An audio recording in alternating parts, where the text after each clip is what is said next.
자, GCG놈입니다.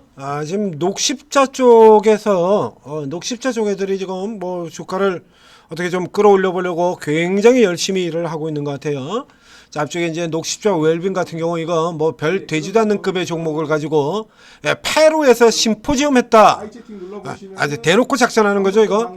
이런 것들이 이제 나왔었는데요. 자, 오늘은 이제 GCG놈입니다. 자, 이 GCG놈의 경우에 지금 오늘 이제 증권사 쪽에서 레포트가 나오면서 자, 이제 저희 특징주로 잡혔는데요. GCG놈. 자, 아래쪽에 볼까요? GCG놈 지금 11% 올랐고요.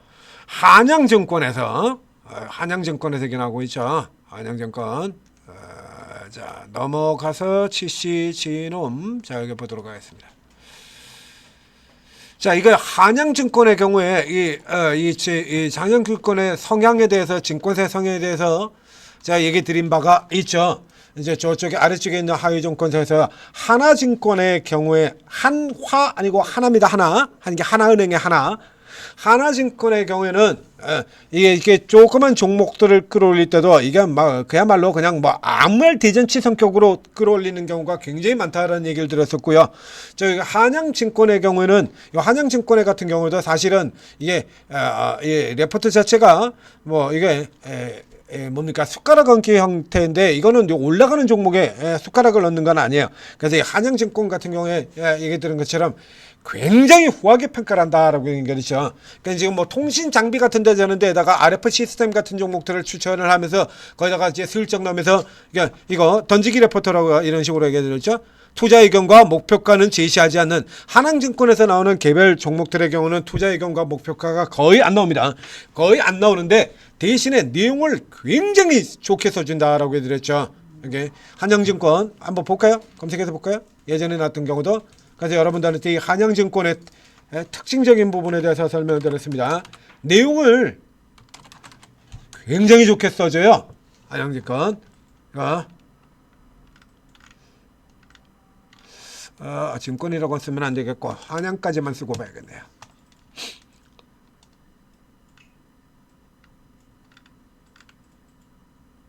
여기 이런 거 계속해서 이래가지고 계속 당겨주죠. 한양증권에게는 롯데이노베이트 같은 경우도 이래가지고 뭐 저평가 뭐 얘기를 하고 그래서 이제 기업들 같은 경우 이제 수시로 한양증권의 경우 이런 게 내면서 대부분 다 상당히 좋게 써준다라는 얘기를 드린 바가 있습니다.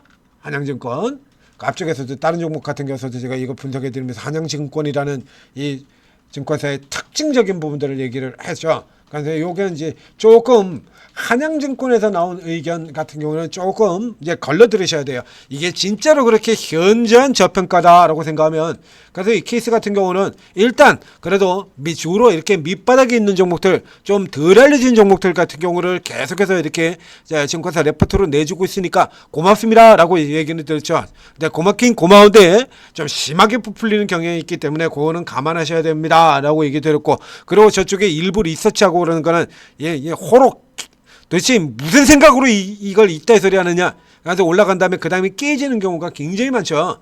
자, 여기 같은 경우요. 지금 녹십자 같은 경우 지금 최근에 열심히 일하고 한다고 얘기 들었습니다. 여기저기 막 굉장히 많이 내려요. 자, 한번 보실까요? 한양증권은 자, 성장성 대비 현재의 저평가다라고 이렇게 놨습니다. 그래서 이제 암 조기 선별검사 서비스 아이캔서치의 고성장이 예상된다. 900건에서 2000년 5,000건을 돌파를 했고 뭐 그래서 어쩌고 쭉 들어오고요. 그래서 주요 다수의 기업들하고도 뭐 이렇게 수행을 하고 어쩌고 또 그래서 쭉 얘기가 쭉 들어가요. 최장암 조기 진단. 그래서 올해 매출의 경우에 390억의 영업이익은 30억 정도가 예상이 된다라고 얘기를 드렸습니다. 이제 경쟁사들의 기업 구조 가치를 고려하면 상대적인 기업 가치는 현재의 저평가된 수준이다 이렇게 얘기를 하고 놓고 있죠. 자, 이것을 살펴본다 그러면 뭐 지금 포워드 PER이 29.74배로 지켜져 있습니다. 경쟁사들 쪽이라 그러면 자, 경쟁사들이 이제 어떤 쪽으로 달려있나 한번 볼까요? 경쟁사 바디텍 매드, 프로티아, 파나진. 이건 뭐, 여기서 이제 경쟁사들 조금 비교할 만한 건 바디텍 매드 정도 나올 것 같은데요. 바디텍 매드 였습니다. 이건 뭐 지금 바디텍 매드 같은 경우는 뭐,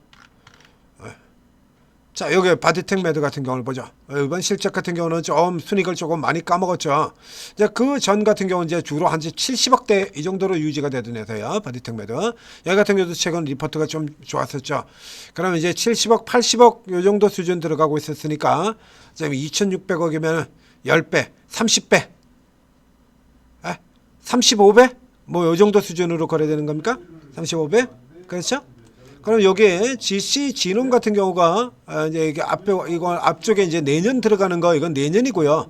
내년에 좋은 걸로 계산을 해서 이렇게 나오는 케이스가 되는 거고요. 그 현재 수준으로 친다라고 보면 이건 지나간 거니까요. 그냥 이제 앞서서 바디텍 매드를 지나간 거 가지고 봤잖아요. 그럼 걔 같은 경우도 올해 바디텍 매드 올해 좋은 거라고 얘기 나왔었거든요. 그럼 이렇게 해서 비교를 한다면 현재의 저평가라고 보기엔 좀 무리가 있죠. 얘는 그래서 올해 이제 실적이 이렇게 뻑 뛰어가지고 이제 이렇게 나온다라는 거잖아요. 그건 내년에 이렇게 나오고 온다라는 거고요. 그건 이제 50억입니다. 이익이 50억. 그럼 이제 50억에 1940억 뭐 이렇게 들어가니까 이건 32배 이런 소리 되네요. 아니 지금 얘네들은 요걸로 비교를 해가지고 요거 올해도 아니고 내년치 이 수준으로 계산하게 되면 조금 쌉니다만 그것도 현저한이라고 보기는 어렵고요. 지금 수치로 친다 그러면 이 경쟁사인 바디텍 매드에서 크게 다를 게 없어요. 그럼 이제 모멘텀으로만 친다 그러면 바디텍 매드 같은 경우도 제가 중간에 뭐 한번 욕을 하긴 했습니다만 이거 아닙니다라고 얘기를 하긴 했는데 바디텍 매드 같은 경우도 최근에 역시 마치 증권사에서 좋은 얘기를 꺼냈었던 적이 있죠. 이 바디텍 매드 같은 경우에도 뭐 이런 얘기가 나왔었고요. 자, 그럼 최저감 진단으로 나와 있는데 최저감 진단 이쪽에 종목이 저게 진단 기업들이 뭐 이제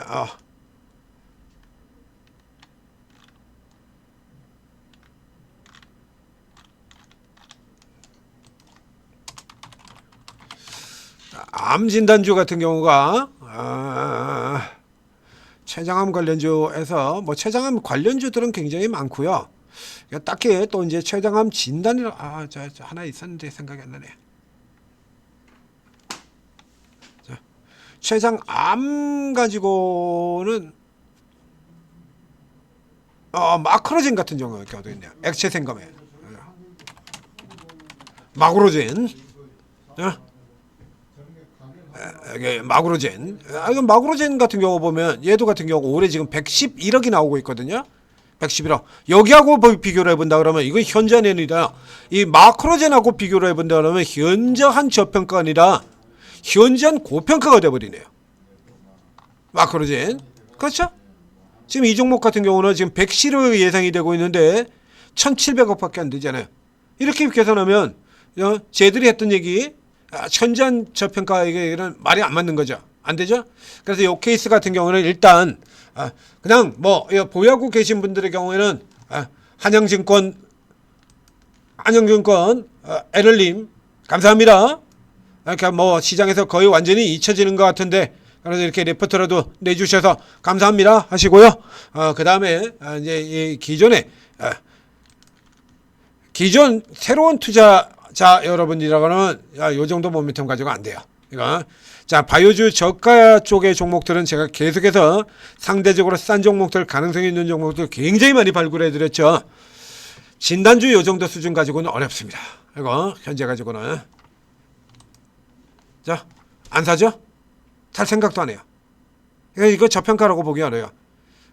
앞에도 그래서 서두에 한영증권이라는 증권사 쪽에서 레포트를 내는 성향에 대해서 먼저 얘기 드렸던 겁니다. 이렇게. 그러니까 뭐 개인 투자자들 입장에서는 이렇게 버려져 있는 종목도 이런 거 계속해서 좋은 종목이다라고 이렇게 부각을 해주니까 고맙죠. 이 종목 같은 경우도 일단 이렇게 개인만 신나게 들고 있잖아요. 신나게 들고 고생하고 있는데 그래도 이렇게 쳐다보지도 않고 다들 쳐다보지도 않는데 이 와중에 그래도 한영증권에서는 이런 종목들 꾸준히 분석을 해주니까 몇 개 없어요. 증권사가 이런 종목들 이런 중성주를 하는 거. 그중에 가장 대표적인 경우가 이 한양증권입니다. 이 하나증권은 에이씨 이거고요. 차라리 니들은 끼우지 마 새끼들아 이렇게 돼버리는 케이스가 되는 거고요. 한양증권은 그래서 이렇게 레포트 내낼 때 또 약발도 비교가 굉장히 잘 되는 거예요. 근데 요거는 조금 현재의 저평가라고 보기는 어렵다. 그래서 이제 기존에 게시건 같은 경우 이 선 넘어 들어오면 이제 위쪽이죠. 이제 위쪽에서 다시 밀려나는 데만 종목 팔고 교체로 들어가시는 거고요. 그 다음에 새로 들어가시는 분들의 경우에는 굳이 뭐 여기까지는 들어가실 필요가 없을 것 같아요. 자, 진던전은 말할 것도 없고 그냥 바이오 쪽 같은 경우도 아직도 저평가 쪽에서 놀고 있는 종목이 몇 개 있다고요?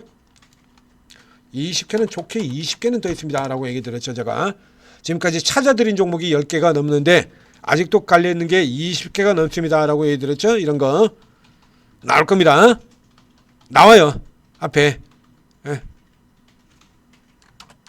현저한 저평가는요 이런 종목에 하는 거예요. 이런 종목에 현저한 저평가는 이런 종목에다 하는 겁니다. 자, 비교해 드릴까요? 지노맨 컴퍼니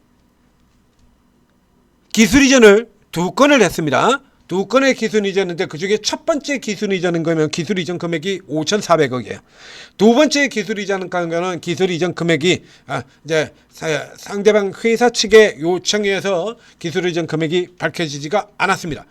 5,400억의 기술 이전하고 그 다음에 플러스 알파 기술 이전을 아주 2개의 기술 이전을 했는데 얘가 여기서 시가총액이 얼마요? 900억. 시총 900억이에요. 5,400억짜리 기술 이전을 한 회사가 시총 900억이야. 이런 게 현저한 저평가라고 얘기를 하는 겁니다. 이런 걸 현저한 저평가라고 얘기하는 거예요. 그러니까 이런 걸 사야 돈을 이렇게 번다라는 얘기가 되는 거고요. 관리 종목, 단지 관리 종목 편입 우려 때문에 관리 종목으로 편입됐다라고 해서 이렇게 뛰어난 이게 대표적인 기업이 카트치로의 이제 대표주라고 하는 이런 종목이 관리 종목 편입 우려 때문에 이렇게 깨져 들어가는 거, 이런 게 현저한 저평가가 되는 거고요. 이런 게 현저한 저평가가 되는 거고요. 파이프라인을 무려 9개나 가지고 있는 기업이 이게 시가총액 이거 얼마였는지 아십니까? 이거 이 밑에서 이 기업도 마찬가지죠. 지금 여기서 저점 대비 352%나 주가가 올라서 이제 3,500억입니다. 저 아래측에서 시총 700억이었습니다. 파이프라인을 무려 9개나 가지고 있는 기업이. 그래서 지금 올라오는 경우 뭐였죠? 다 줄장 여기서부터 여기까지가 전부 다 이유가 딱 하나죠. 파이프라인 재평가 기대감. 그래서 이렇게 한 번씩 떨구고 올라가고 떨구고 올라가고 조금 이따 다시 자세히 설명드리도록 하겠습니다. 이런 거예요. 이거는. 그래서 요거 액면대로 믿지 마시고 그래서 제 진짜 저평가주들 저희가 찾아드릴 때 원체 집중을 하시기 바랍니다. 지금 현재로는 지금 계속 진행되는 상황을 보면 녹십자 쪽에서 그래도 뭔가 좀 하려고 뭐 굉장히 애를 쓰는 것 같다. 요거 하나는 현재 보는 걸로 본다 그러면 일단 팩트가 되겠습니다. 뭐라도 계속해서 뉴스를 계속 지금 내보내면서 뭘 지금 해보려고 애쓰고 있죠. 자, 천재투자TV 구독 좋아요 눌러주시고 그리고 또 오르고 채팅 앱을 다운로드 받고 가면 떠놓고 입장에서 들어가시면 최고 전문가 20여 분의 전문가들이 각자 자기 이름으로 이렇게 방을 쭉 개설해서 여러분들에게 리딩을 해드리고 있습니다. 이 전문가분들이 주특기가 다 다르고 스타일이 다 틀려요. 천재투자TV에는 천재리님하고 저하고 딱 두 사람이 있는데 또 스타일이 완전히 다르지 않습니까? 둘이 있는데도 완전히 달라. 에? 여기 같은 경우에 이게 같은 스타일이 있을 리가 없죠. 다 달라요. 그래서 여러분들이 어떤 투자 성향을 가지고 있건 오르고 채팅 앱을 이용하시면 이 전문가들, 뛰어난 전문가들의 도움을 받을 수가 있다는 얘기입니다. 그냥 뭐 이래가지고 그냥 대충 거나지고 이런 게 좋아 보이고요. 그래서 이런 건 뉴스 났고요. 이런 거 아니고요. 종목들 이렇게 다 골라가지고 다 찍어드리고 이런 포인트를 같은 데로 이렇게 딱 살피고 있다는 얘기야. 이런 거, 이 삼지전자 이런 거. 저 앞에서부터 저평가 종목으로 제가 계속해서 얘기 드렸고 그 최근 같은 경우에도 또 점검해 드렸죠. 삼지전자가 이거 지금 여러분들이 잊고 계시는데 이 종목 주업 본업이 통신장비입니다 라고 해가지고 다시 알려드렸던 이런 거. 이건 뭐 짝대기 짝 그어놓고 그냥 그대로 짝대기 하는 짝 아래 위로 짝대기 그어놓고 그대로 움직이잖아요. 물방고 기반 아닙니까 이런 거? 예? 얼마나 좋아. 그러니까 이런 종목들 이렇게 딱 보고 있다가 이렇게 공격 이렇게 탁 다 들어간다는 얘기입니다. 자, 이 케이스 같은 경우도 책 실현 나가고 이렇게 다 찍어서 여러분들에게 자기 종목들 노리고 있는 종목들 딱 살펴보고 있다 이런 거 다 알려드린다는 얘기입니다. 자, 그리고 도움 받으시고 성공 투자하시기 바랍니다.